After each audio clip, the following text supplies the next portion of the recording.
Добрый день всем, кто нас видит и слышит, кто настроился на канал в YouTube «Аспекты Башкортостан». Сегодня понедельник, 13 мая, в эфире 11 часов дня. В эфире программа «Аспекты мнения». У микрофона Разиф Абдуллин, моя собеседница, руководитель некоммерческой организации «Информационно-аналитический центр» Дилара Гундорова. Добрый день. Здравствуйте, Разив. Здравствуйте, аудитория «Аспекты». Напомню, программа идет в прямом эфире в Ютубе. Пишите комментарии, пишите вопросы нашему собеседнику. Подписывайтесь на наш канал, ставьте лайки этому эфиру, делитесь трансляцией. Расшифровку нашей беседы вы сможете позже найти в Ютубе и на телеграм-канале «Аспекты». А для желающих финансово помочь редакции есть в описании здесь в программе ссылки на сервисы Boosty и Donation Alerts, так что тоже смотрите, помогайте, если вам нравится работа нашей редакции. Итак, Дилар Зукановна, мы встречаемся с вами в тот момент, когда Госдума утверждает новый состав федерального правительства. Как ваше мнение, насколько важно, кто какой именно пост займет? От конкретного человека на посту главы того или иного министерства что-то зависит или не зависит? Ну, я ждала, потому что правительство Российской Федерации, особенно в свете последних событий и, скажем так, повестки, которая изначально была задана, да, все ждали какого-то перелома, революционных ожиданий, особенно на нарастающей, скажем, повестке антикоррупционных различных расследований. Все ждали, да, то есть это тренд, да, то есть что Владимир Владимирович придумал на следующий срок. То есть, собственно, поэтому, да, ждали, все, расселись. Сильной ротации не случилось. И вот это было, наверное, первое удивление, потому что ждали достаточно, и я в том числе думала, все, ну, мы остались на очень старой колее. Причем, скажем так, новых лиц практически ведь не появилось. Там, подумаешь, там 4 губернатора, причем очень неожиданных, да, очень было понятно, что они рано или поздно приземлятся, скажем так, наверху. Они все-таки были из московской линейки. А каких-то других новых лиц мы принципиально не увидели. И, ну вот, спасибо Владимиру Владимировичу, да, он нас сегодня, можно сказать, ночью удивил вот этой отставкой Шойгу и, соответственно, назначением Белоусова.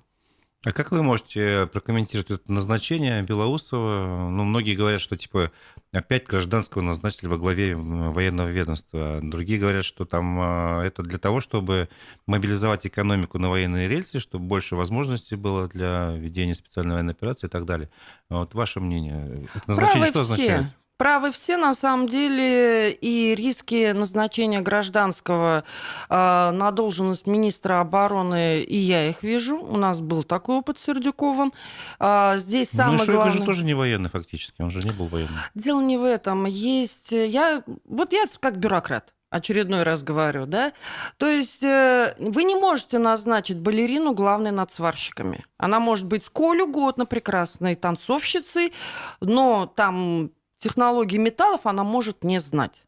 Да, она может быть прекрасным руководителем балета, но нужно знать специфику профессии. И вот здесь у Белоусова есть один жирный минус. Все-таки армия, которая, и, собственно, люди, которые приходят в армию годами готовятся, они же, наверное, не зря готовятся, да, то есть вот этот самый жирный вопрос, который висит сегодня, он есть.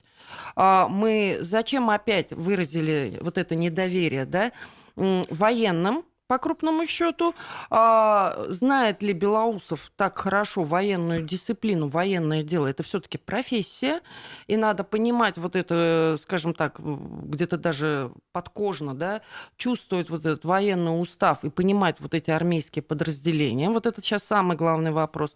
А зачем назначили его в принципе, я как экономист как раз понимаю, да. То есть вот это вот тренд, кстати, правительства на так называемое стимулирование внутреннего спроса, там ведь выхода нет у нас, у нашей экономики. Вот, мы перешли на военные рельсы. Это называется военный бюджет, военная экономика, все что угодно. Это вот то, что у нас было на излете Советского Союза, как я вот по жирному подчеркиваю. Абсолютное упор на ВПК. И, собственно, Белоусов, как архитектор, да, давайте так, всех последних экономических реформ, страшно сказать, с какого года, там он министр экономики, помощник и так далее, и так далее. По сути дела, он идет именно за экономикой в Министерство обороны.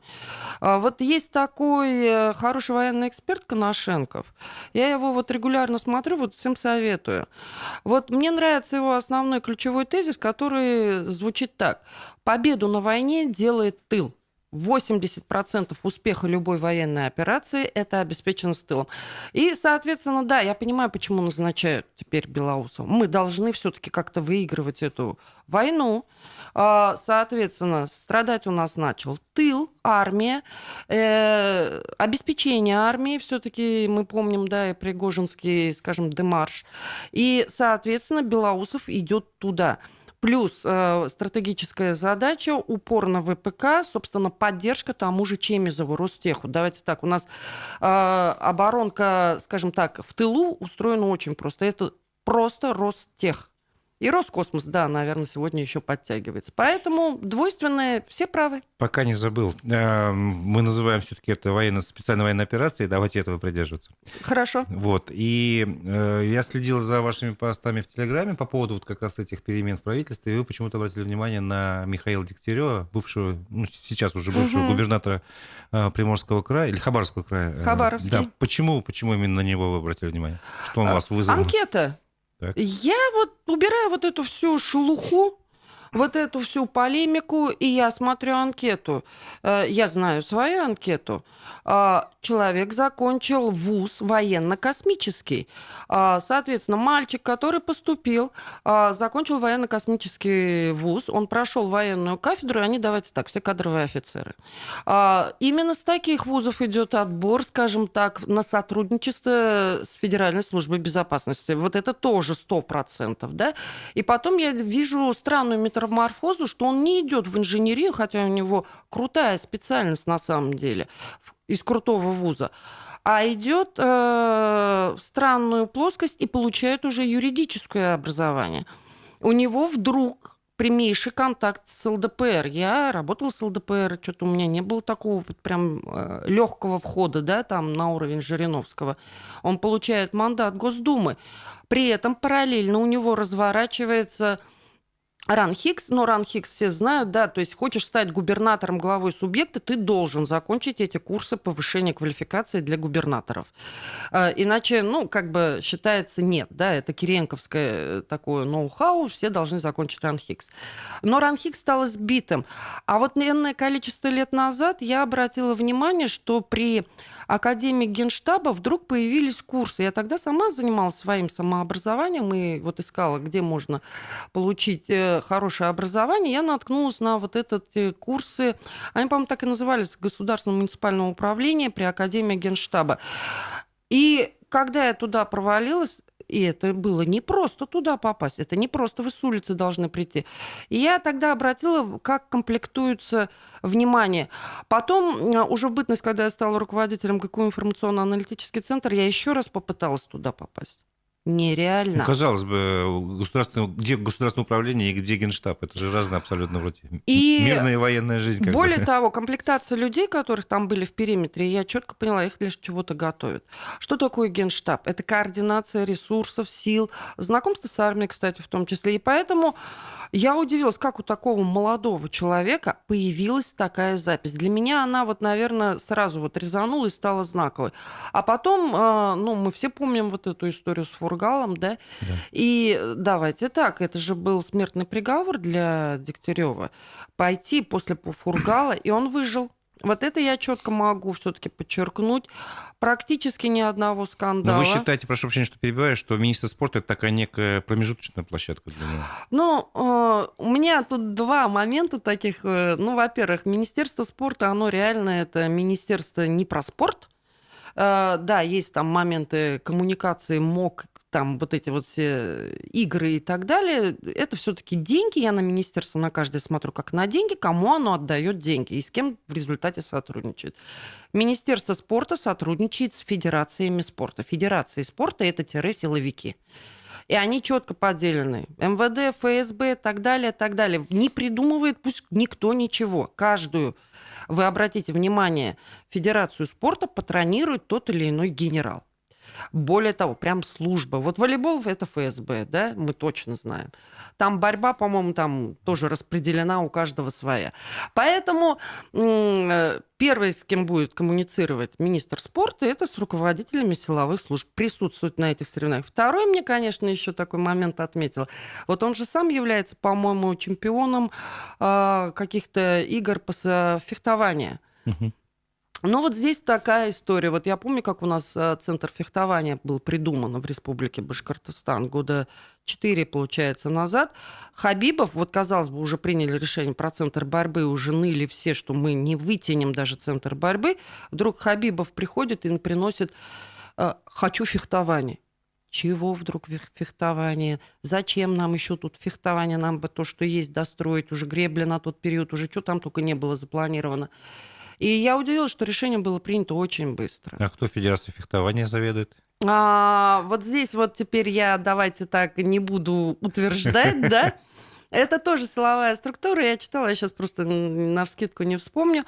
Другой вопрос, да. И вот я не знаю, я пока ни на что не намекаю, но вот есть такой фактор, да. Все ясно. Давайте... Он приедет, кстати. То есть вот смотрите, Дегтярев приедет к нам? Дегтярев приедет к нам осенью, в сентябре, потому что у нас здесь анонсирован международный форум каких-то спортивных игр, и это якобы будет плюс 450 лет Уфы. И, собственно, на 450 лет Уфы, согласно планам правительства, анонсировано всего открытие 2 объектов. Центр фехтования и центр борьбы. И поэтому, естественно, Дегтярев сюда приедет.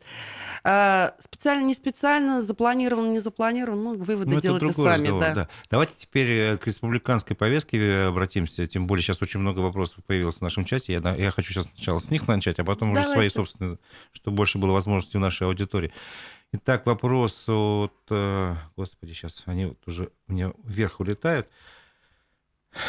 Вопрос от Юлии Синбаевой. Добрый вечер. Добрый вечер почему-то. Здравствуйте, наверное. Хотела бы услышать ваше мнение о предстоящем инвестиционном сабантуе, которое будет проходить в Сибае и в Абзелиловском районе. Ну, каждый год в одно и то же время у нас проходит странное мероприятие инвестиционный сабантуй. Вот праздник Нью-Васюки-2. Как этот из Остапа Неужели Бендера. никакого эффекта нет от этих вот никакого всяких встреч с эффекта. инвесторами там и прочее? Там, да, есть договорники, туда сгоняется вся госслужба. Где она там ночует, это каждый раз одно и то же приключение. Все договариваются между собой, уедут ли они ночью по дороге, которая разбита, не дай бог снег, дождь, там что-нибудь, или где-то будут ночевать у каких-то бабушек, потому что гостиниц как не было в Сибае в таком количестве, так и нет, ни для инвесторов, ни для кого. Зачем едут, непонятно. Но там в конце вечера тусняк большой, где, насколько я уже по своим наблюдениям говорю, что, да, Назаров договаривается с какими-то конторками, которые потом мы обнаруживаем уже в госконтрактах. Те ангажированные цифры, да, многомиллиардных каких-то инвестиций, лапша на ушах, договор о намерениях, то есть, что некая компания N в какой-то перспективе чего-то там хочет вложить в многие миллиарды, ну, давайте так, это бумажка, и все, ее можно... Ну, собственно, они и остаются многие просто бумажками. Мне без кажется, с вами не согласится Мария инициативы. Захарова, которая, по-моему, на днях вот что-то появилось ее сообщение, что вот у нас многие инвесторы приезжают за Урале, ну, Знаете, Мария и она Захарова... обратила внимание даже на этот форум. Как бы. Ну, смотрите, Мария Захарова просто публичный человек, да, в принципе, представляющий пресс-службу, наверное, МИДа, да. Такие люди не знают про Сибай, давайте так. Таким людям приносится бумажка и, скажем так, подозревая очень нежные контакты нашей республики, в том числе по линии МИД, да, эту бумажку Марии Захаровой предложили прочитать. Но что бы не прорекламировать. Но любим мы... Скажем так, наше правительство Республики Башкортостан не жадничает, вкладывает в промоушен таких мероприятий. Что у нас здесь и Сигал, и, я не знаю, и кто-то, кто только не приезжает. Ну, это не Васюки, это бендеровщина в чистом виде. Ну, хорошо.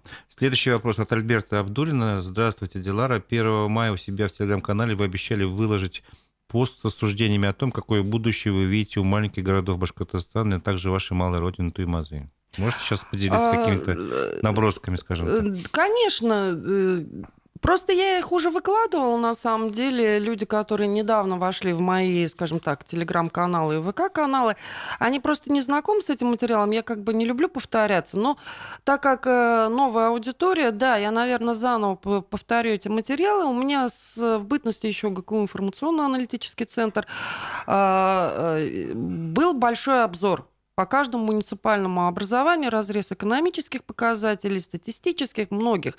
Мои, скажем, и информационно-аналитического центра выводы о развитии, возможностях того или иного муниципального образования. И Туймазы мы разбирали. Естественно, я могу вытащить любой материал, который был в ГКУ. Скидку Туймазы, если брать там самые прогрессивные районы и самые депрессивные районы, где находится вот в этом списке? Он по ресурсной базе в идеальной серединке. У него идеально сбалансированная ресурсная база, но удивительным образом он болтается в нижнем списке. В нижнем по очень высокий процент именно налоговых маневров, налогового ввода, обнальных операций. Мы выясняли причину, администрация в курсе, давайте так, там очень много вопросов к администрации. Это, будучи самой Туймазинской, я просто говорю, системная мафия, которая сложилась, давайте так, не за хабировский период, это реально многие-многие десятилетия. И как их всех сковырнуть? Это отдельный мир, но достаточно сильный регион, в плане чего они регулярно коррупционные связи устанавливают с Уфой. И поэтому без разницы, кто здесь сидит, какие-то вот эти вот ручейки, каналы, перетоки, покровительство, пускай будет, они вечно находятся. Там надо очень серьезно разбираться. Я надеюсь, что силовики, которые, насколько в курсе, все-таки потихоньку занимаются этим вопросом, произошло обновление и на уровне силовиков, ну там, правда, юноши совсем, все-таки докрутят вот эту тему Туймазов. Там надо просто легализоваться. В принципе, все неплохо с точки зрения ресурсов, с точки зрения исполнения закона и блюдения закона. Там просто ужас. Надо наводить порядок. Вопрос вдогонку как бы к этому вопросу, к первому. Следует ли уезжать из Башкортостана за перспективами? Ваш совет. Куда? Не знаю, в тот же Татарстан, там, не знаю, может, в Москву, в Питер. Татарам вы не нужны. Вот я могу точно сказать. Татарстан, у меня живет родня в Татарстане. Достаточно плотное общество, достаточно плотный народ, который, давайте так, там есть определенная стратегия подготовки кадров. Там это не Башкирия, где вы можете из грязи в князи. Там придется лет 20-30 отпахать, чтобы последовательно занять должность. Вот как раз кто Татарстан смотрит на анкетку. Там кадровая политика такая жесткая, да, получается? Она очень напоминает советскую систему. Там очень низкие зарплаты внизу, и вот этого вот постепенного, плавного роста. Они прям реально растят кадры. Поэтому вы переехать можете, что это вам даст? Я не знаю, да? Можете не ассимилироваться. Но есть только на будущее своих детей и поколения. Учеба неплохая, возможно. Москва не вижу никаких совершенно... для меня это город-вокзал. Питер обожаю, конечно, да, умнейшие люди, но, скажем так, там своих кадров достаточно. Они, кстати, регулярно потребляют наши республиканские, там много наших выходцев работает на высоких должностях. Есть. Куда? Куда можно сбежать от себя? Если вы ничего не умеете, вы от себя ничего не выжмете. Если вы хотите чего-то добиться, можно и здесь добиться. Можно здесь, и я считаю, что все-таки правильно вкладываться в свою родину. Понятно ваше мнение. Вопрос от Раиля Герфанова. Ваш прогноз по изменению состава правительства республики после сентябрьских выборов главы региона? Что-то изменится? Смотрите. Или сильно ли изменится? Я всегда говорю, Хабирову не надо помогать, он все ошибки совершит сам. Как бы его не удерживала, так скажем, федеральная лояльность, у меня почему-то очень четкое ощущение, не доживет он до выборов. Поэтому, естественно, да, новый глава назначит совершенно кардинально иное правительство, потому что те люди, которые сегодня так или иначе представлены в правительстве, представляют ровно две группы лиц. Одни абсолютно назаровские девушки, как я говорю, а другие абсолютно красногорские мальчики. Все. И, соответственно, два этих поезда, состава, автобусных тура, они просто уедут вслед за своими хозяевами. Вот здесь просто никого не останется. И уже никого нет. Давайте тоже честно. Ну, про выборы хотелось бы, конечно, еще отдельно поговорить. Давайте, может, чуть-чуть коснемся этой темы. Мы же с вами месяц не встречались. И за Да, этот месяц, событий насколько я много. помню, была встреча с общественностью, с активистами, вернее, патриотов Башкортостана с разных регионов республики, и вы там заявили, что у вас готово, по крайней мере, возможно, готово поддержать одна из федеральных партий на выборах, предстоящей осенью. Что-то прояснилось в этой ситуации? Да, Что-то изменилось? прояснилось события, причем бурлят сильно, пока не выносила. Но вот, собственно, зная, что сегодня будет эфир, наверное, у вас в эфире произнесу те ключевые моменты, скажем, которые состоялись. Во-первых, я не делаю теперь уже секреты, это партия «Гражданская инициатива». Поступило предложение, что да, они ищут какого-либо претендента на должность главы, и, собственно, сошлись на моей кандидатуре, и моя кандидатура была устроила. Я дала добро, и, собственно, мы ждали уже технический момент, что региональное отделение просто поставит подпись, да, скажем так, на протоколе конференции, где меня выдвинут. И, казалось, этот вопрос уже в кармане. И тут началось неожиданное. Мы вдруг получили отказ от регионального отделения. То есть при, скажем так, желании федеральной партии мы получили неожиданность. Но не бывает худа без добра. Это позволило случиться главному. Я познакомилась с прекрасным человеком, Андреем Нечаевым, руководителем и основателем, собственно, партии «Гражданская инициатива». Для тех, кто не знает, один из наших бывших министров экономики Российской Федерации. Они относятся к категории младореформаторы вот той волны. Ну, еще можно напомнить, что это именно эта партия выдвигала Бориса Надеждина на выборах президента России. Да, у них интересная конфигурация, она совершенно не похожа на, скажем так, другие партии, как она устроена. И я сама про них, честно говоря, ничего не знала. Но здесь, скажем так, интересный момент. У меня очень сложились доверительные отношения именно с Нечаевым. И вот в одном из разговоров, когда он мне буквально перекинул причину, да, почему меня не хочет выдвигать региональная партия, мы обнаружили, что здесь идет очень серьезная работа именно со стороны кабинета Хабирова, да, давление на региональные партии. Мне до этого яблоко фанило этим, а теперь уже, собственно, гражданская инициатива. То есть идет торговля, что им разрешат, скажем так, занять некие муниципальные депутатские мандаты, и только при одном условии: Гундорова не должно быть. При этом мне Нечаев объяснил, что да, федеральные партии все заинтересованы в этом муниципальном фильтре, их не столько волнуют региональные выборы, поэтому именно многие партии даже не участвуют в выборах глав субъектов, а именно только на муниципальных. Вот такие критерии к устойчивости партии есть.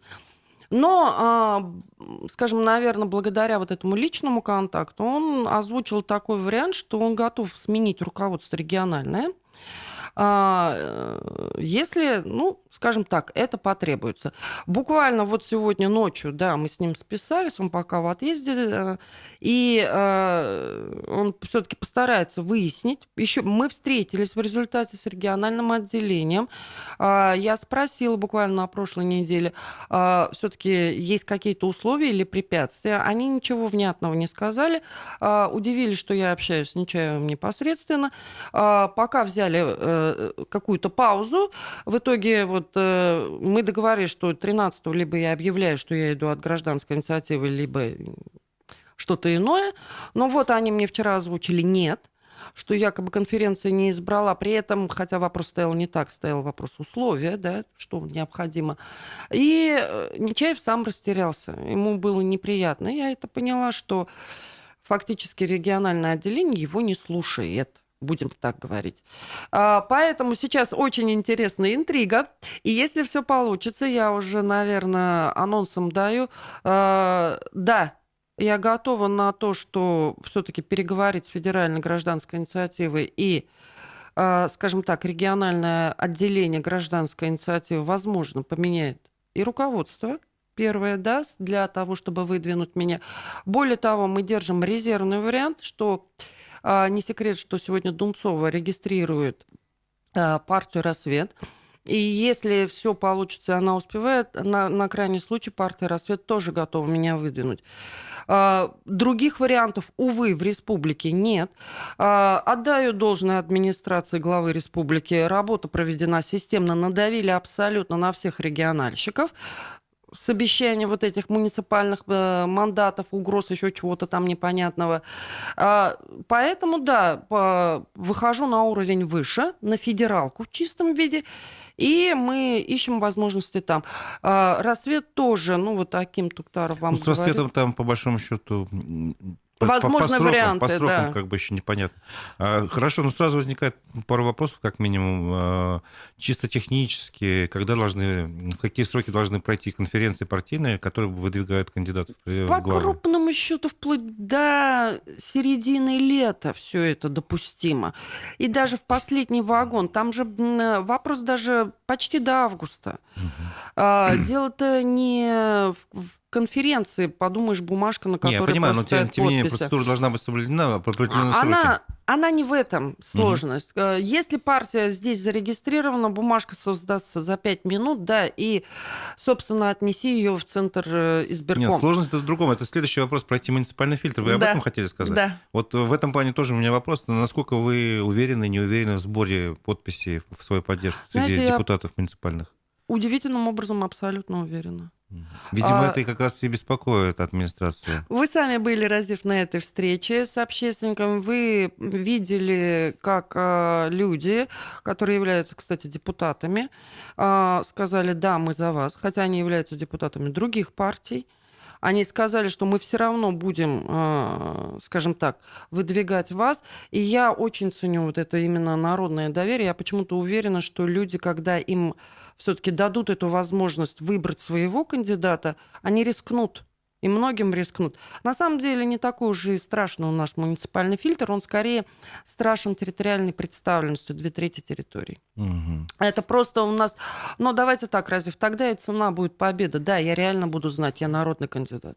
Ну и второй вопрос в связи с этим. Вы упомянули партию «Рассвета» и Екатерину Дунцову. У вас была какая-то встреча с ними или как? Нет, я их абсолютно Просто не это знаю. теоретическая пока возможность такая. Я так понимаю, что, скажем так, пул людей, которые хотят все-таки кого-то, кроме Хабирова, давайте так, или неважно, какой-то кандидатуры навязанной там откуда-то сверху присланы, все-таки хотят выдвинуть отсюда кандидатуру. Моя кандидатура вызывает доверие.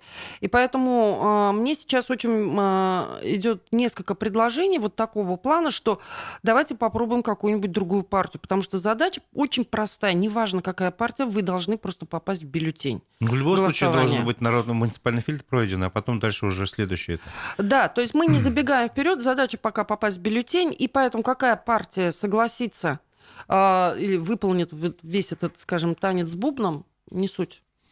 Вопросы от нашей аудитории тоже, они будут периодически туда-сюда переключаться. Рустам Ахтамьянов. Много ли сотрудников ФСБ в правительстве Башкортостана? Интересный вопрос. Ни одного сотрудника ФСБ в правительстве Республики Башкортостан нет, не будет и не было. Это другая государственная служба, федеральная. Даже бывших сотрудников, я вам сразу говорю, нет в правительстве Республики Башкортостан. Есть у Федеральной службы безопасности, как у государственной службы, закон в открытом доступе, и по крупному счету трудовой договор, да, который они заключают, он банальный, как у любой идентичной федеральной службы. Вот у Росимущества можете взять, совершенно практически идентичный, есть просто спецчасть. Они должны там работать за зарплату, соблюдая определенный, скажем, внутренний регламент. Там работать. Госслужащему запрещено иметь 2 места работы, кроме преподавательской деятельности, и то по спецразрешению. Ну вот продолжение вопроса. В Министерстве здравоохранения рядом с министром всегда сидит куратор из ФСБ. Это насколько справедливое и достоверное утверждение? Я не буду... А кто куратор у ФСБ? Давайте так. Я там, не знаю вообще. Не в курсе этой темы. Это молодые мальчики. Вот смотрите, я говорю, почему я иногда часто рассказываю, как устроены силовики, только по одной причине. Мало кто вот этот ужас напридумывают себе сказок и рассказывают друг другу. Что такое кураторство ФСБ? В силу закона Федеральная служба безопасности, прям вот читайте в законе, обязана мониторить органы исполнительной власти. И не только исполнительной власти, любого органа власти. Больше коммерческие фирмы нет, сразу говорю, поэтому даже не пытайтесь, там другая система. А, И мальчики, которые приходят, мальчики, почему я их называю, потому что мне, извиняюсь, в следующем году 50 лет, а им 24-27 в среднем, которых в качестве оперативников определяют кураторами сразу, кстати, нескольких министерств. Нескольких. Их задача приходить, собирать информацию, условно говоря, относить на Крупскую. Все. Мгм. Они, да, иногда имеют право сообщать, там, скажем, признаки, да, вот быть вот этим коммуникатором буквально между ФСБ и там должностными лицами. Причем в силу своей должности они обязаны коммуницировать максимум с министром. Дальше это уже, скажем так, творческая инициатива подчиненных. Все. Может министр отказаться от сотрудничества? Может. Самый-то анекдот. Может, да и в законе это прописано, он может отказать в предоставлении информации. Мгм. Вопрос, который касается как раз перспектив республики, вот, наведения порядка, спрашивают вас, стоит ли вообще возвращаться в Башкортостан? Ну, видимо, человек не на территории республики находится, Агния зовут. Какие перспективы ждет республика и будет ли порядок в родном Башкортостане? Ну, это такой общий вопрос, но вы можете ответить, при каких условиях вообще можно навести порядок? Ну, собственно, вся моя деятельность об этом и говорит. При наличии адекватных людей в руководстве Республики Башкортостан, которые не поощряют коррупцию, например, да, и все-таки озабочены именно судьбой республики, а не себя лично, да, или там будущих своих перспектив в Кремле, в Республику Башкортостан можно было бы вернуться. Просто сейчас таких людей в руководстве республики нет вообще. То есть абсолютный Ну, ноль. вы же не имеете в виду полностью состав всех министерств и ведомств? Вы, наверное, какие-то Абсолютно. первые лица просто имеете в виду? Нет. Нет? Я абсолютно все министерства и ведомства имею в виду. Раньше, да, еще лет, скажем, года 4 назад я могла бы, наверное, сказать, да, сидят замы.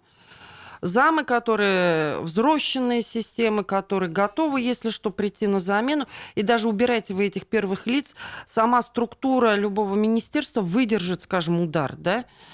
А сейчас я так сказать не могу, потому что вот же с этим, с Колебановым, да, красивая девушка сидит. Ты кто? Вот один вопрос. Ты откуда вообще взялась?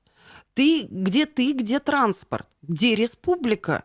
Я ведь знала каждое министерство от специалиста, начальника отдела, зама и министра лично. Насколько я понимаю, там тоже красногорский след, так ведь? Все, уже полностью они убрали всех.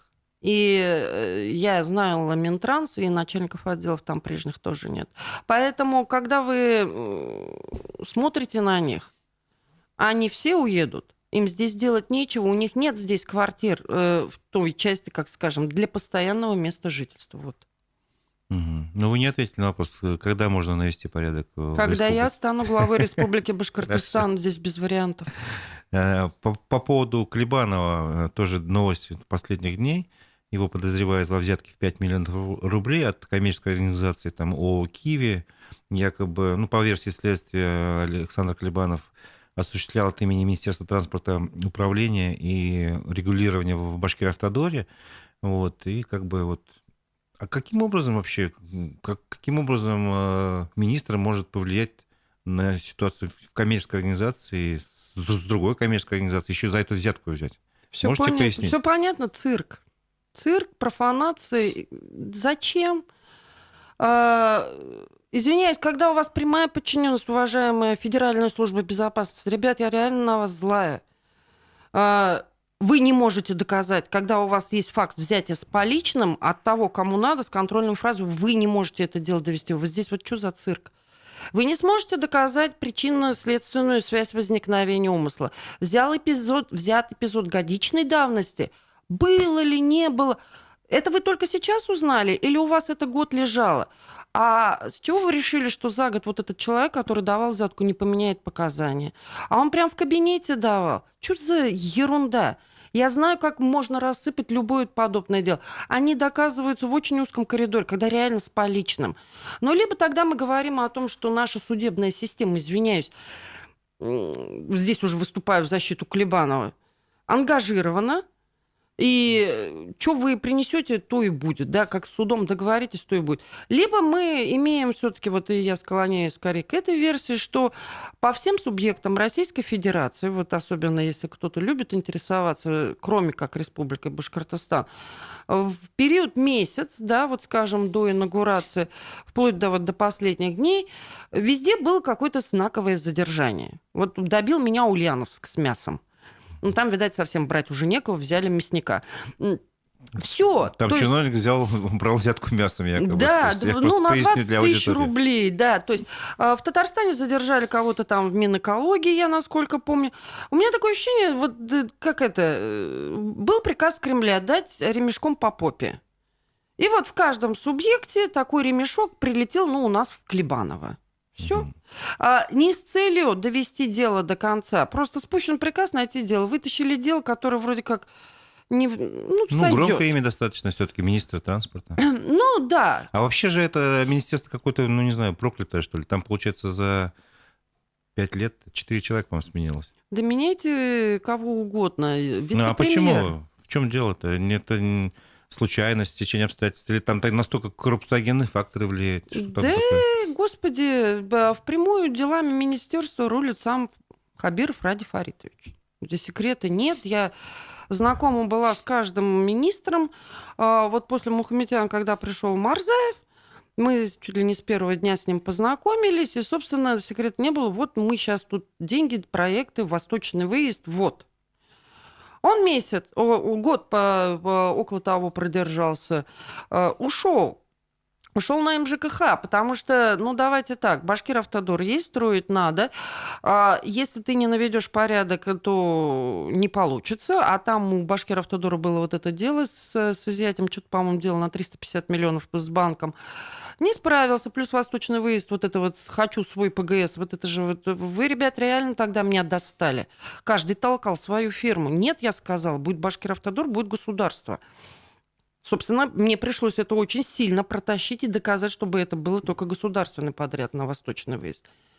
Смешная история отдельно как-нибудь. А дальше Булышев, к которому я прихожу, я говорю, мне для мониторинга нужны данные Минтранса, мне нужны сведения госконтракта, я тебе сейчас сведу. И тот же Булышев вопросительно смотрит, показывает мне в WhatsApp переписку. Я же все с головой.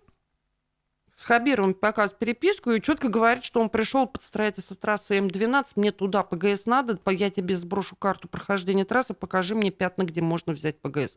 Всегда один ПГС. Сколько Булышев просидел? Ну, очень недолго. Да, тоже. потому что, я ему тогда говорила, самое главное, ребят, вы, конечно, интересные, но есть процедура лицензирования.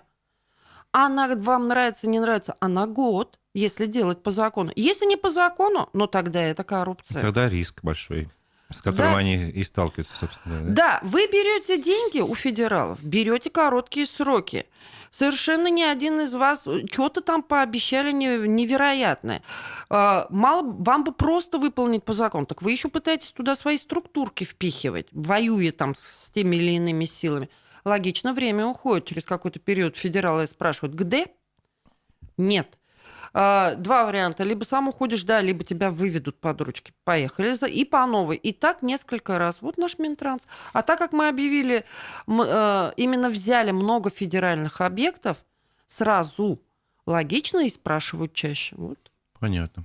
Ну, то есть нет такой, не знаю, как бы связи, что, допустим, Минтранспорт — это такая коррупциогенная отрасль. Коррупциогенная отрасль. Там, но... какой-то еще, не знаю, взять сферу, может быть, не Просто знаю. когда приходит человек, не специалист, не готовый, не понимающий технологию строительства дороги именно в документальной части, в законодательной части, извиняюсь, и какая за это ответственность, а приходит обычный коммерсант, вот как Булышев, и думает, ну подумаешь, здесь договорятся, здесь прикроют, здесь это. Вот он абсолютно искренне в это верит. Тут правила игры другие, да? Да. Они потом обнаружат, что их могут задержать. Они это искренне удивляются этому. Нет, ребят, вы, приходя беря на себя обязательство выполнить тот или иной пласт работы, вы уже в голове должны просчитать, а вы вообще эту работу в состоянии выполнить. И логично, они там, просидев какой-то период, начинают понимать, нет. И летит два конфликта. С одной стороны, тоже руководство республики и федерации требует исполнения объекта скоро и быстро. Значит, толкают на нарушение процедур. А это вот второе дело вот с перелетами, которые я вот тоже демонстрировала. Потому что, ребят, что это такое? Летает один, а задерживаете вы других. Я что-то вообще ничего не поняла. Тем более, что все это было настолько публично на глазах, как загибали Минтранс на подпись. Там многие отказывались замок, кто-то уволился на конце, отказались от подписи. Эти согласились, в результате они теперь в уголовном процессе. Можете сделать прогноз, кто, по-вашему, может стать следующим в команде Хабирова, кто вот так вот столкнется с проблемами с законом? При всем моем хорошем отношении к Ниязу я хочу предупредить вот Нияза Фазылова. Минэкология. У него реально самый сложный и ответственный сектор. У него два. Он просто получается как бы слуга двух господ. Да? У него, с одной стороны, ТКОшка стоит, Назаровские аппетиты, с этой компанией ВИС, и там есть проблемы очень серьезные. Они рано или поздно взорвутся, и я знаю, что, скажем так, силовики мониторят эту историю. А вторая вот эта вот проблема дороги и ПГС. Он выдает лицензию. Не то, что он выдает... Согласование проходит через него? Курирование Минэкологии. То есть изначально, да, там башнедр, там экспертиза туда-сюда, но на конце это все равно Минэкология. За ними общее руководство. И третья проблема, катится она автоматически, это наши экологические проблемы, да, которые, например, НИАС решить не сможет. Да, он не сможет наехать на БСК. Да, они там выполнили какие-то определенные, скажем так, соглашения, заставили их там поменять якобы установки. А поменяют или нет, он не в состоянии это отконтролировать. Это не его уровень. И так как все эти три вопроса закипают, у него могут быть проблемы рано или поздно. Я не знаю, что будет делать Шильдяев. А в промышленности что не так? Он же У промышленность? нас, да, Министерство промышленности. Давайте так. Вы смотрите внимательно на те министерства, которые сидят на деньгах. У них что там, какие могут Фонд быть деньги? развития промышленности. Все, там фонд развития промышленности, субсидирование, а полягут из-за какой-нибудь мелочи на субсидирование легкой промышленности, на каких-нибудь несчастных 30 Могут миллионов. они проколоться, скажем, на программе с беспилотниками? Или нет? Она патовая. Другой вопрос эту программу. Вот я еще раз говорю, вот как с Минтрансом. Никто не стал трогать восточный выезд. Поднимать, что вот там на восточном выезде. Тронули вас на каком-то там Киви на 3 копейках. Вот точно так же с Минпромом. Никто не будет трогать БПЛА. Погорите на легкой промышленности. Кстати, доказать там легко, и там реально такой, грязно пропиваемые субсидии. Погорите на этом. Я точно так же по Минэкологии говорю. Никто не будет трогать какие-то значимые вопросы. Полетит какая-нибудь локальная лицензия на какой-нибудь банальный песок. Или какая-нибудь мусорка, контейнер перевернулся не с тем, предположим, да? И ровно так же Министерство сельского хозяйства. Хорош столько субсидий заливать. У нас ни зерна, ни урожая, то ли убрали, то ли не подождите, убрали. насколько я помню, очень был обильный урожай какое-то время, даже не знали, куда девать зерно. Вот я про это говорю. То есть у нас две беды. Плохой урожай, это разве плохо. там Много, еще ведь тоже анекдот? плохо. Это физический процесс, вы видите. Много, мало урожая. А я финансовый процесс смотрю. Когда вы в один год выдаете и от засухи, и от проливных дождей субсидии. А самое главное, и вначале выдали там для того, чтобы развивать и приумножать, да, скажем так, это хозяйство, чтобы оно вырастило урожай. А на финале у меня контора, которая взяла все субсидии, грохнулась, урожая у нее нет, налогов она не заплатила, а там есть четкий KPI по субсидиям. Рост выручки, налоговой базы и рост численности. У меня вот такая есть. У меня очень серьезный вопрос. Гусев тоже... Классный товарищ. Но 450 придорожных сервисов есть, и 450 я хочу построить. Ребят, мы в Башкирии живем. Нету у нас только придорожных сервисов. Даже я уже не спрашиваю про внутреннюю механику. Просто есть или нет? То есть, собственно говоря, тут же вопрос целесообразности, надо ли столько или нет. Во-первых, их столько не надо. Во-вторых, их нету. Да. В-третьих, я знаю, как строятся придорожные сервисы, какая там механика внутри. У меня очень много вопросов. Не прикроетесь. Вот есть вот это вот объем тоже накипания массы, не прикроетесь. Гусев – это Башспирт. Как вы управляете? Гусев – это, кстати, в том числе Башпотребсоюз. Вот вы все забыли эту вьетконговскую базу, да? А она есть в Деме. И проблемы там никуда не делись, они все те же. И здание вот это вот красивое на Ленина, оно также стоит, скажем, под большим знаком вопроса. Много чего. Я у каждого министра вот эту вот историю понимаю, куда дернет силовиков, какой будет приказ, кто из вас будет более ненужным Хабирову, я сказать не могу. Ребят, вами реально уже как в той карточной игре, как шестерок выкидывают. Мне вас всех жалко, я вас всех знаю. Мне правда, вы приятные люди в общении, но уж извините, но риски есть. Вопрос от наших тоже слушателей. Так, пользователь с именем Айша спрашивает вас, есть ли дела у вас телохранителей, чувствуете ли вы угрозу своей жизни? Телохранителей у меня нет. Я уже ранее говорила, что это, во-первых, и дорого, и бессмысленно они охраняют себя. Угрозу своей жизни, наверное, даже если и чувствовала, я очень спокойно к этому вопросу отношусь. Ну, кто-то скажет фаталистка.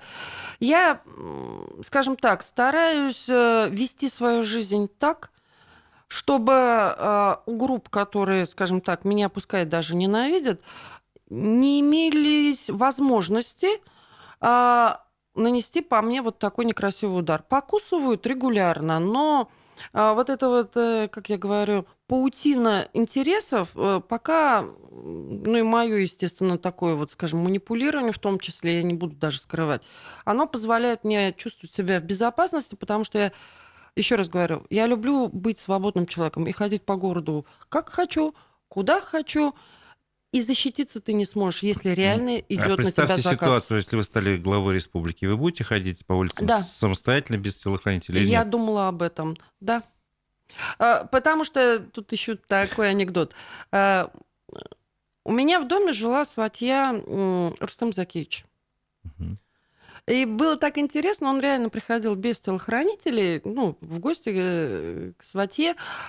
Но при этом я, вот, скажем, опытным взглядом всегда видела, что оперативники уже отдежурили, отмониторили подъезд. Он даже об этом знал, не знал, я думаю, даже и не знал. Есть протоколы работы у служб свои, и пусть работают, да. Как устроена безопасность первых лиц, я так плюс-минус понимаю, но это все в будущем. Я бы не хотела, чтобы это ограничивало мою свободу. Вопрос от Рустема Ахтамьянова. Скажите, пожалуйста, как вы будете решать вопрос с территориальными избирательными комиссиями, но если речь дойдет до выборов, да, ситуация? Он говорит, что участвовал в выборах в Госдуму и прошел через фальсификации. Мои бюллетени просто выкидывали. В ТИКе, в этой комиссии, объяснили, что это приказ администрации, ну, главы, получается, или президента. Я это сейчас вижу. Я это сейчас вижу, абсолютное давление, да, на вот эту всю избирательную систему. Уже столкнулась, уже все идет агрессивная борьба прям со мной. Я прям даже удивилась. То есть, как минимум, получается, вам надо пройти первый фильтр, это выдвижение процедуры, А второй дальше- фильтр муниципальный, а дальше третий уже люди. выборный. А дальше люди, Разив, я всегда говорю, неважно на каком этапе, Но там же все равно система отстроена, она уже, если, как сказать, работает уже несколько лет, последних там десятилетий, можно даже сказать. это наши люди, которые живут, это наш народ Республики Башкортостан. И если им придет приказ поступить против закона, вот мы ведь что-то сидя здесь сейчас коррупционеров осуждаем, а при этом им как-то, ну, типа можно, да? Нет, каждый человек себе ответьте, вы насколько готовы приступить закон. Все. И нет потом больше никаких оправданий. И потом не обвиняйте, что там Гундорова смогла, не смогла. Не Гундорова смогла, не смогла. Ты Ну, в народ. каждом случае конкретный гад, который делает все против нашей системы государственности, законности. И не надо больше искать оправданий. И я буду точно знать. Да, не все люди, но конкретно вот этот народ, часть его, который сидит там в избирательных комиссиях, тын-тыр-тын, сделали что-то противозаконное, да? Если я проиграю, я соглашусь с проигрышем, не вопрос. Но почему-то мне, вот я еще раз говорю, я верю людям, я прекрасно знаю, как вот люди сейчас внимательно смотрят на эту историю с выборами, и я понимаю, что в определенный момент все-таки они будут принимать решения по совести. Я на это надеюсь, по крайней мере. Ну, вашими молитвами, как говорится. Вопрос такой практический. Может ли глава республики повлиять на Баш-РТС? Ну, я так понимаю, речь идет о тарифах и прочее. Конечно, может. У нас два регулятивных механизма, не считая прямых, косвенных и так далее. Если вы регулируете тариф, если вы обладаете контрольно-надзорными полномочиями в части удостоверения объектов права, собственности, да, тот же Ростехнадзор, да, здесь часть по полномочий у федералов, но извините, тот же глава субъекта, да, не то, что может, они обязаны ему тоже подчиняться в территориальное подразделение. Это и есть, называется, работа. Да, может. И давайте вперед работать. Более того, эта вся механика и была предложена в свое время ГКУ информационно-аналитический центр.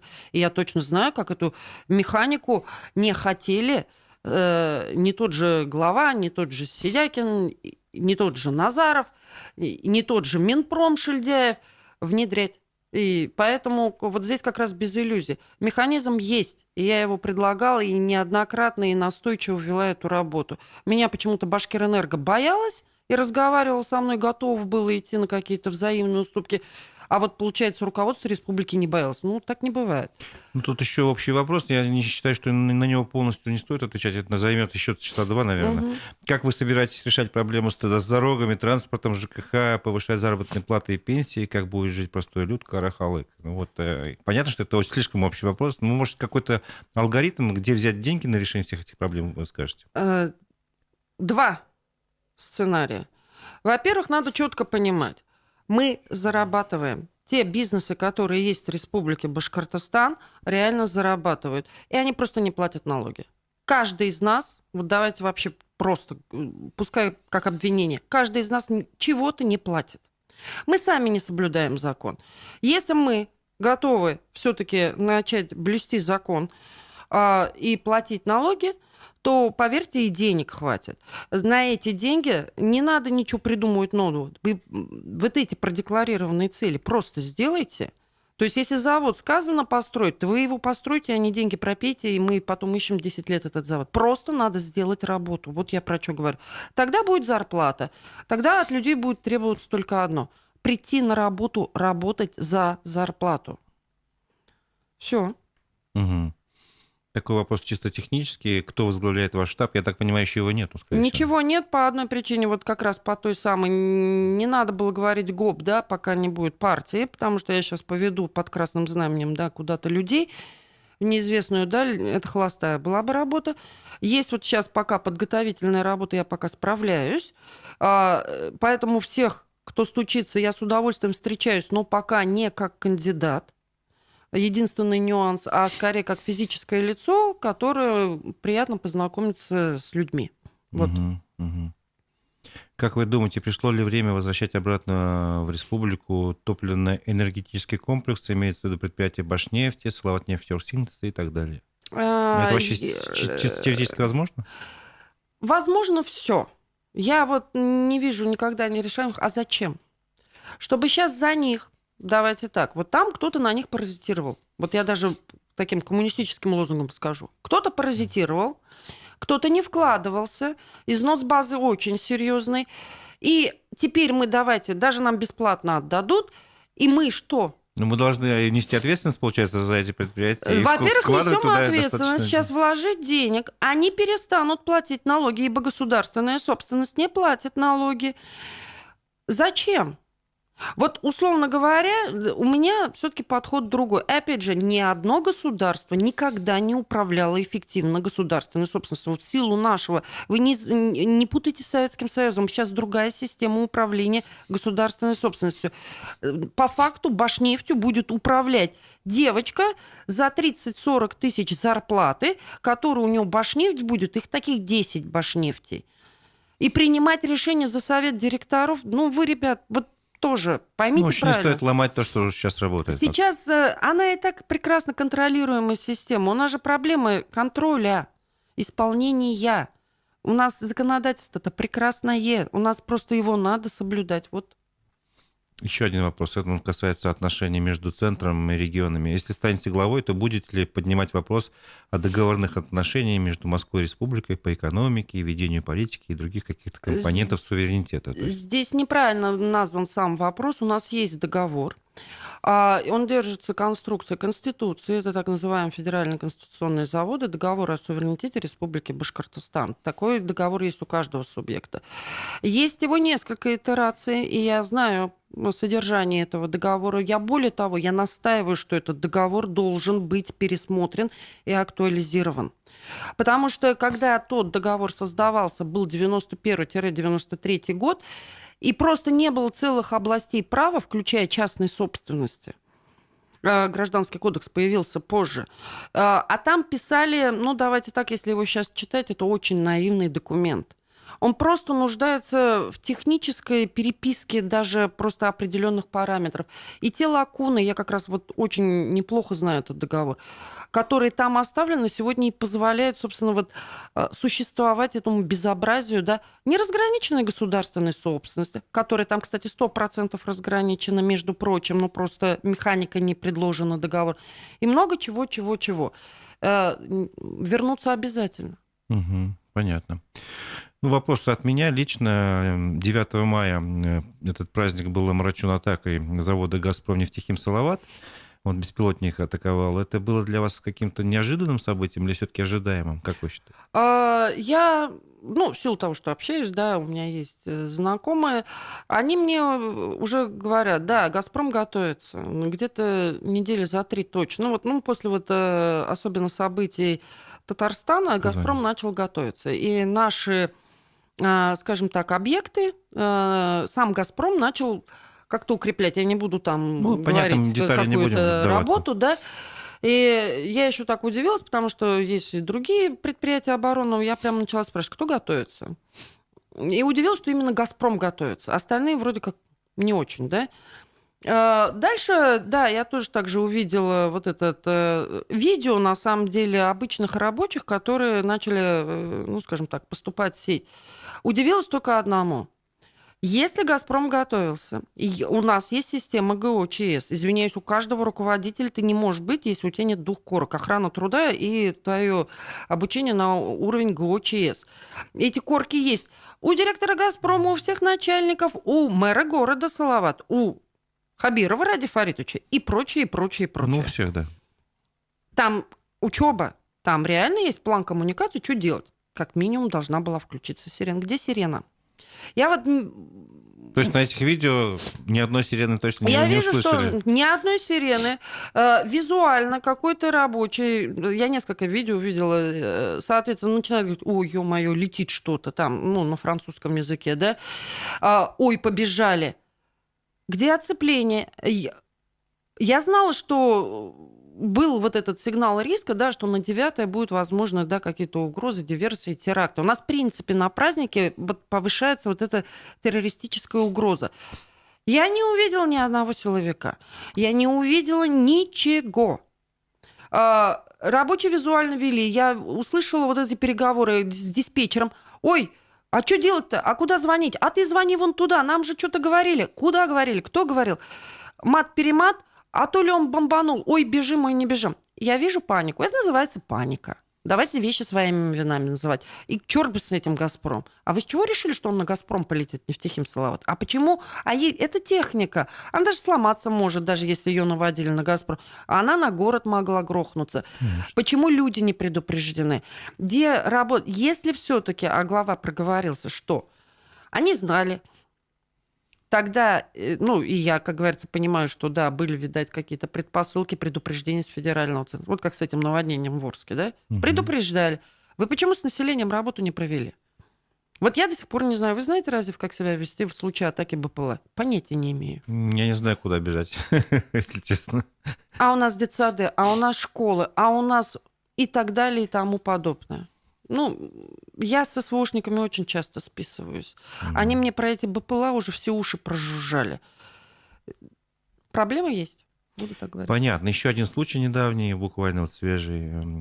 В Октябрьском вчера в квартире многоквартирного жилого дома отравились угарным газом женщина в возрасте 61 года и 2 ребенка 6-7 лет. В общем, из-за того, что холодно, отопление выключили, она решила согреться, включила духовой шкаф. Вот она сама погибла, дети в реанимации. Вот ваше мнение вообще, эта система, вот когда, ну, неужели нельзя было вернуть отопление? Нельзя. Нельзя. А почему в других А, городах можно? Вот в той же Москве, например, включают. Еще там а, ряд сообщений я смотрел по регионам. Энергетика. Вот смотрите, вот буквально вчера-позавчера хотела запустить, потом там плюнула про эту энергетику, расписывать вот эту подробный износ базы. Э, У нас отрасль очень сильно изношена. И так уж случилось, что на территории Республики Башкортостан нет новых больших генерирующих объектов. Она у нас представлена просто в основном ТЭЦы. Что такое ТЭЦ? Вот это, извиняюсь, большой котел, в котором что-то сжигается, одним контуром крутится турбина, вырабатывается электричество, уходит по проводам, другим контуром собственно, контур, выводящий тепло, по трубам выходит. Это и есть наше отопление. Если его отключают, условно говоря, этот котел, если раскочегарят, то раскочегарят, если его отключают, то его отключают именно вот этот контур выведения тепла, да. Скажем, там же у нас еще летом ремонт и так далее. Его включить второй раз невозможно. Поэтому вот эти законодательно определенные даты, когда включаем тепло, когда отключаем отопительный сезон, они технологически четко расписаны. И так уж гласит закон, что там при какой-то среднедневной температуре сколько-то дней Да, это у нас известно. был аномальный всплеск жаркой погоды. Сейчас мы в среднем-то выравниваемся. Ну да, я вот тоже вот кашляю. Ну, все мерзнут, короче говоря. Да, То есть другой вопрос. надо менять систему отопления фактически. Ну, я вот тоже От этого когда-то централизованного все-таки надо как-то уходить. жила с газом Мгм. и боялась все время. Газовые службы, ну, помню, как в советские времена, да, ходили, аттестовывали, опрессовывали, все это проверяли. Сейчас у нас появилась вот эта человеческая безалаберность. Потому что вопрос уже своей собственной жизни и смерти, это все-таки и безопасности у тех, у кого есть газ, им надо все-таки самим эту газовую службу трясти. Мгм. То, что у газовиков на этот вопрос на контроле, я точно знаю на контроле, потому что энное количество назад у нас из-за того, что вот там тоже повзрывалось, все-таки одного из руководителей подразделений же посадили, и была проблема внутри самого «Газпрома», что они не хотели работать на определенных должностях и нести ответственность, получается, за безалаберное население. Вот. Ну, вопрос, который я не могу, без которого обойтись, мы уже завершаем, но тем не менее, это важный вопрос, касается баймакских событий. Мы все следим, по крайней мере, наша редакция за этой историей. Вот. Сегодня мы сообщали о том, что активист Буранбай Аскаров обратился с открытым письмом к Путину Мгм. с просьбой как-то вмешаться в рассмотрение этих уголовных дел. И тут же вопрос вот как раз от нашей аудитории. Видимо, один из родственников спрашивает: Дилар Закуанна, выскажите, пожалуйста, свое мнение про баймакские события. Что думаете насчет задержанных наших родных? Что ждет их, по вашему мнению? Ничего хорошего не ждала, надеялась. Я поэтому просила правоохранительные органы о снисходительности. Все-таки вот я не понимаю, зачем нужна была такая жесткая квалификация. И вот прям из-за этой жесткой квалификации идет вот этот жесткий момент задержания. Да не могут, естественно, они доказать вот прям вот этот весь умысел вот этой статьи. Статья тяжелая. Вопрос, зачем, это политический вопрос, я сразу говорю, он не имеет никакого отношения к правоохранителям. Был приказ, было подавление бунта. Вот так, наверное, кто-то доложил в Москву, и Москва так и отреагировала. Что сейчас сделать? Я тоже надеюсь, что время идет, и все-таки Следственный комитет России, который все-таки ведет это дело, примет нужные решения. Вот здесь мы можем только просить, влиять на следствие никоим образом не получится. Вот, к Даже сожалению, Путин не сможет повлиять, да? формально сегодня произошло важное событие. Вот сегодня с отставкой, скажем, Шойгу и Патрушева, на секундочку, ведь мало кто понимает, что нарушен баланс вот этого великого противостояния Минобороны, да, и кланов за этим стоящим, и, скажем так, кланов, стоящих за ФСБ. Очень неожиданная комбинация, которая может перевести саму страну, да, немножко на другие рельсы влияний. Вот сейчас очень важно, кстати, мало кто понимает, обратите внимание, куда сядет Патрушев. Вот мое большое предположение, это будет администрация президента. Все, портфелей не осталось. Если Патрушева выкидывают, это реально сильное ослабление Федеральной службы безопасности. Получается, тактически Шойгу даже где-то выиграл, он хоть при подписи остался. Но на самом деле я вижу, что президент таким образом погасил две силы. Потому что объем коррупционных скандалов вокруг одной и второй службы убил все. А то, что они влияют на, как бы сказать, вот на правоохранительное поле, включая и способы реагирования, да, на вот эту репрессивность машины, в том числе, которая у нас вылилась и в баймакские события, есть. И поэтому вот эта вот перегруппировка, она, возможно, не сразу, но она может дать неожиданный эффект. Но надо еще посмотреть, вот куда Патрушев сядет. Да, но это в ближайшие дни же станет известно. Думаю, не больше там месяца, там утрировано, да, и то даже меньше. Я думаю, может быть, пару даже вообще тройку дней, да. Я думаю, что вообще там администрация президента но если сильно Патрушев станет перетряхнется. главой администрации президента, что это будет означать? Это немножко отодвинет центры принятия решений тому же Следственному комитету России, да, потому что оперативное сопровождение Следственный комитет ведет, да, там местные. И это, возможно, ослабит вот эту напряженность, скажем так, когда всем надо палки заработать, и чем жестче статья, тем жирнее палка, да, и погоны. Вот эту вот некую репрессивность. Я вообще думаю, что тренд сейчас будет в связи с тем, что разобрались с выборами, все-таки смягчить политику. И сейчас Путин займется, ну вот уже экономикой раз разобрались, да, какие-то вехи набили. Сейчас следующий этап это будет политика, политические партии и спокойствие перед выборами губернаторов. А так как республику здесь шатает, и Баймак в том числе, я все-таки надеюсь, вот наши зовы о снисходительности в этой части сработают. Я надеюсь, но не обещаю. Вот так. Ну, то есть стоит все-таки по-прежнему обращаться к руководству страны, в том числе и к Бастрыкину, и к Путину. Обращать внимание, максимальное внимание на само течение процесса. То есть состава вины. Все-таки мы за правовое государство. Докажите, пожалуйста, вину.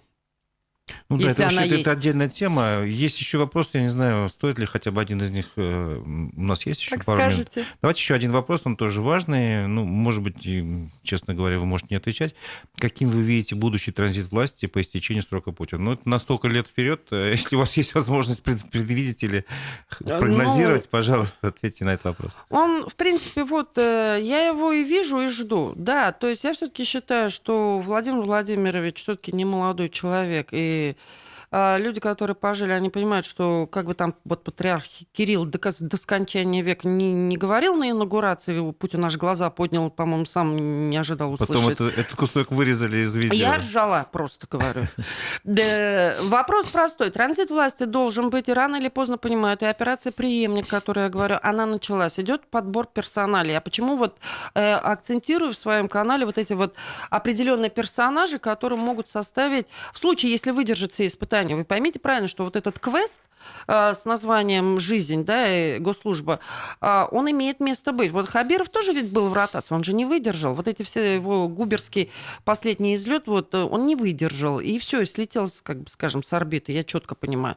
Поэтому, да, это где-то 40-летние люди, которые сегодня готовятся в разных ведомствах, каждый, возможно, свои, не свои, с планом занять эту будущую комбинацию. Проблема только в одном. Если сегодня Российская Федерация в лице президента не обратит внимания на все-таки вот эту фиктивную некую картинку, которая создана вокруг Кремля, и реальную жизнь, она сегодня имеет место, вот эта разница, и все-таки не обратит внимания на электорат, и не только свое внимание, но и внимание всех вот этих первых должностных, уважаемых, как угодно их называйте, они сегодня и вне народа. На народ у нас очень серьезно растут риски, как я уже говорила, массового неповиновения. У нас страна может развалиться не потому, что ее кто-то не любит или на нее внешне кто-то воздействует. Она развалится как трухлявый пень просто. Поэтому если задача все-таки у гаранта Конституции сохранить страну, я просто уже кричу во весь опор. Обратите внимание на проблемы людей, ни корпораций, ни бизнесов вот этих вот непонятных, великих. Не даже внешнюю повестку, она тоже важна, возможно. Все, у нас люди не могут уже больше, скажем, терпеть, да? И первое, с чего надо начать, ну хотя бы со справедливости, с коррупции и с законности. Все. Вот и тогда, да, ротация будет. Кого он определит, неважно. Потому что тогда мы сможем выбрать. А если он не отреагирует на это, нам не о чем будет обсуждать. У нас будет просто новая действительность. Ну что, спасибо. Давайте на этом поставим точку или запятую, многоточие, потому что мы продолжим регулярные встречи. Я на это очень надеюсь. Напомню, что у нас в гостях была руководитель автономной некоммерческой организации информационно-аналитический центр Дилара Гундурова, который по-прежнему продолжает оставаться возможным кандидатом в главы региона, на мой взгляд. Вот, у микрофона был Разиф Абдуллин. Это была программа «Спектр мнений». Мы с вами прощаемся. Спасибо, что пришли в студию. Спасибо, Разиф. Спасибо, аудитории. До свидания.